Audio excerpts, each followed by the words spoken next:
Yo, what is up? It's your boy Cheese and welcome to this Watch Dogs Legion review.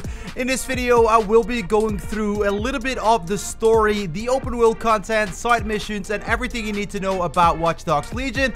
Make sure to like this video, guys. Let's get 500 likes. And don't forget to like, subscribe, and ring the bell if you do want to win a copy on your platform of choice.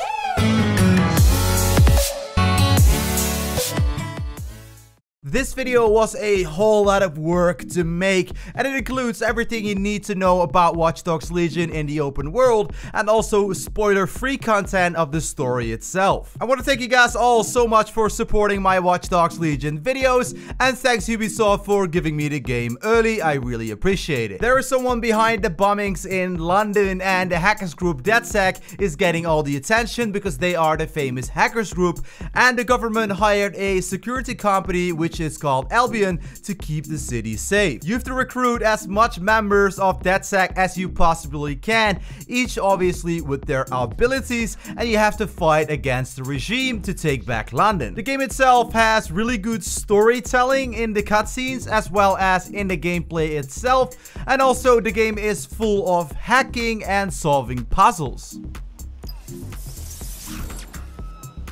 Also, for brand new players of the Watch Dogs series, the game teaches you very well how all the mechanics work. Watch Dogs Legion includes a lot of collectibles, for example, the text that you find throughout the missions, but also in the open world, and the audio files. For these collectibles, you can go to your data and listen and see what you've collected. Some of the collectibles that need to be found can only be found with your spider bot or with a drone. For example, this relic, which was hidden below a stairs. Some of the collectibles can even be hacked, like this ETO scrimmer which has cryptocurrency on it, and there are also cosmetics to find, for example multiple masks. Next to the collectibles, there are also a lot of objectives to complete, for example this one called Paste Up, where you have to make a painting on one of the most eye-catching buildings. If no one is chasing you down, you can also fast travel from the underground or from the map itself. You will really notice the pressure of the regime walking around the city. For example, I wanted to actually rescue this innocent guy, and then the Albion guard attacked me. No matter which character you are using from the drone spots around the city, you can always go ahead and call in your cargo drone or other drones if you want to. That obviously comes in really handy, and what comes in really handy as well are these parcel Fox locations if you want to go ahead and make yourself a quick buck. Not really the job for an investor, for example. No matter which character you are using, if you go into a restricted area, you will definitely get attacked by the Albion regime. Some of these locations you will also need to hack a camera and then hack the spider bot duck, so you can use an extra spider bot if you're not able to use yours. Some of these restricted areas are so filled up with enemies that it's better to stay quiet and actually kill them in silence. These restricted areas also have a lot of benefits. For example, you can go ahead and refill your ammo here, but there's also much more money to find that you would normally find around the corner. For example, in one of these ETO lockers, you can easily find over 1000 ETO at the time. That is about 10 times more than you normally find on a card. What is more important in the game than finding money is finding tech points, because with the tech points you can get yourself gadgets, you can get yourself upgrades, and also upgrade, for example, your weapons, which you can see at the left bottom of the screen. So ETO, the money in the game, is more for customization, for example getting skins for your weapons or going to the shop and buying yourself new outfits. The clothing shops are overall really expensive, so you have to be working hard to save up for your clothing. Watch Dogs Legion also has more objectives, for example Bareknuckle Fist, where you have 5 up on the entire map, and even the football challenge, where you have to go ahead and show how fast you are with your buttons. If you've ever been in London yourself, you probably remember this view, right? The London Eye. You can go in it and you will go all the way up, and you can make some really cool pictures. Darts is also one of the sports in Watch Dogs Legion. You can practice in solo, but obviously it's more awesome to do it versus someone else. The way I like to do it though is drink till I can barely stand on my feet, and then I try to go ahead and win a game of darts. I gotta say, it is really hard to to pull this one off, but if you actually do it and you win while being drunk, you will get way more ETO for actually winning. Doing everything drunk is obviously not recommended, but yeah, it's better than in real life. For everything you can do in the game, there is a tutorial, so it's perfectly explained, and if you forgot it, you can also go to the tutorial menu. If you want to free London City, you have to go ahead and free every single Baroque separately, and there are actually Baroque activities for that. This one is called Sabotage, where you have to sabotage the operation of the Albion Corporation. For example, this one called Digital Deface, where you have to get rid of the Albion advertisement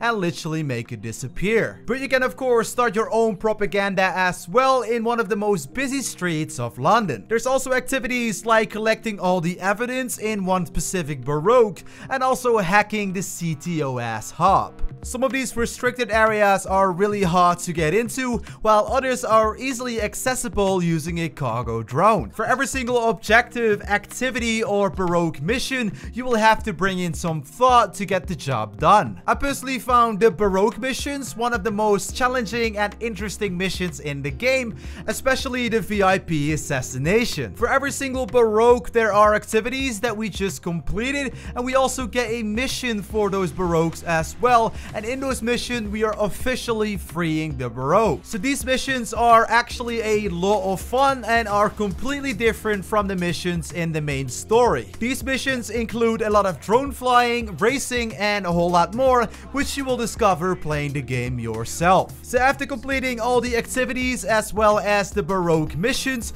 you will now have a check mark on that specific Baroque that you just fully completed. And what is really nice to see as well, if you complete a Baroque completely, you now have access to all the checkpoint locations as well. So this is now what it looks like if you completed every single Baroque specifically, and you can do this even before completing the main story. After completing all these activities, it is really good to see the Baroque celebrating with all the fireworks. It looks really awesome, and you can even see the people on the streets being really happy. So let's now talk a little bit more about recruiting, because obviously you can recruit literally everyone around the world, which is over 8 million different people. But all of these different characters have their own ability. For example, a construction worker can call a cargo drone at any time. And I also wanted to recruit this paramedic, because if someone of my team gets injured, you actually will get him back much quicker. So for each character that you have to recruit, you also have to do recruitment missions, so make sure to choose wisely. I also recruited this beekeeper, which attacks the enemies with his electronic bees. It is not a lethal attack, but it's a great distraction to finish off your opponent.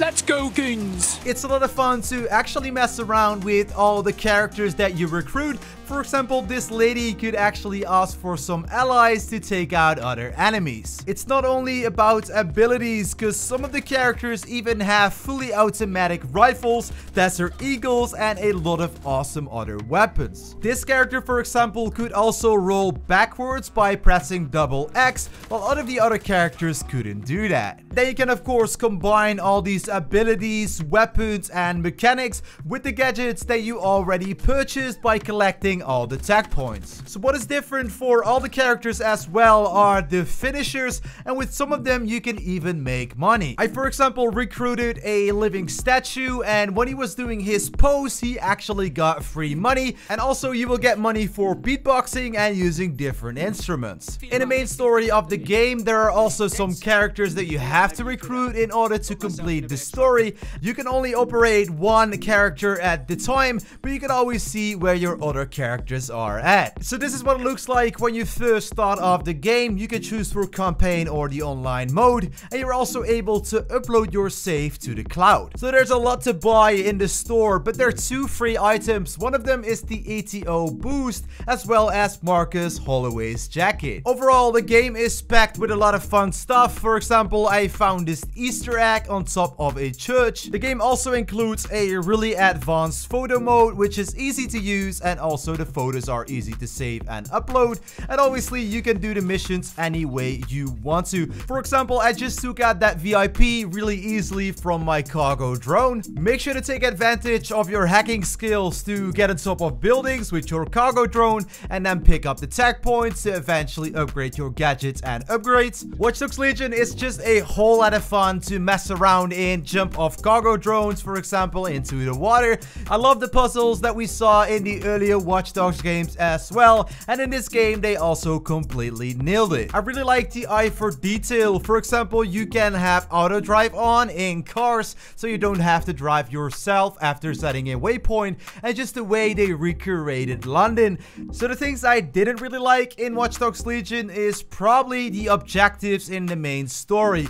It kind of felt like I was doing the same mission over and over again, going here, hacking this, going there, hacking that. It was kind of repetitive. Overall, driving in Watch Dogs Legion is so much better than in the earlier titles. It is not that clunky anymore as it used to be, but it still has its flaws, with cars driving automatically when you are standing still and little things like that. As you guys know, I completely followed the Watch Dogs Legion project, and it's really insane how they recreated London. For that, I'm going to give them a really high score, because they have done that so perfectly. We have never seen that in any game before. This is the reason I am going to give Watch Dogs Legion a 8.5, with also the multiplayer to come in December. This game is going to be a real banger. So do not forget to pack your bags, and of course don't forget your camera, because we will be making loads of pictures, and I will see you in London. If you found this video helpful in any way, don't forget to hit the like on the video.